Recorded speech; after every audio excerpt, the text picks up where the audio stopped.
Hey, this is Rebecca Hart, and we are here for our second week at Faith, Hope, and Wellness about Thyroid Awareness Month. And today we're going to be talking about labs. So, what type of labs do you want your physician or your provider to draw for you when you go into their office? So, and I will tell you, not all primary caregivers will draw these specific labs because T3 is not one that they normally draw. So, you basically want to get your thyroid stimulating hormone, which is your TSH, your free T4, free T3. You do want to do a total T3. A lot of people miss this one, a reverse T3. We'll go into that in a minute, what it is.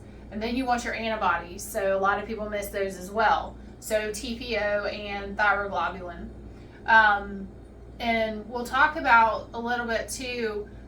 Most people miss the TPO and the thyroglobulin. Why is that important? So TPO and thyroglobulin are antibodies, and what those antibodies do is they do attack the thyroid. So if you do have, we'll send this in another lecture, but we'll talk about it for a second. If you do have those antibodies, what happens is it creates inflammation for the thyroid.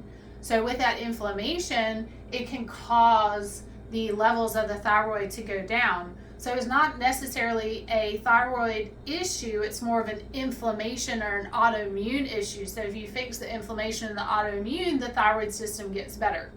Now, adequate levels. So let's talk about adequate levels real quick. Free T4 should be around 1.1 optimally. When you're talking about TSH, because I did skip that one, TSH should be optimally between 1 and 2. When you've got it a little bit higher, people normally don't feel as good.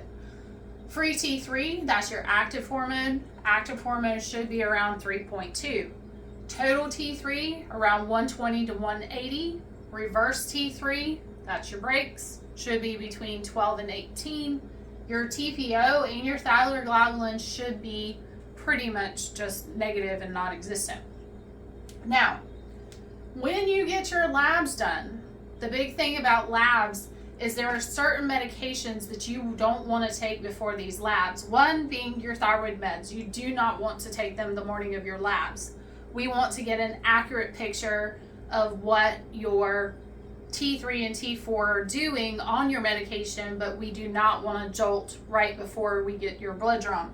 Now, the other things that also interfere with your thyroid labs are biotin, your birth control, if you are on birth control, NSAIDs, so that would be non-steroidal anti-inflammatories such as ibuprofen, Aleve, aspirin.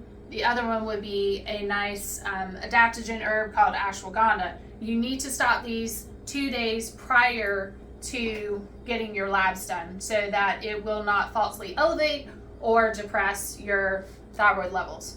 Now, we're going to talk about anatomy real quick. So thyroid stimulating hormone is found in the brain.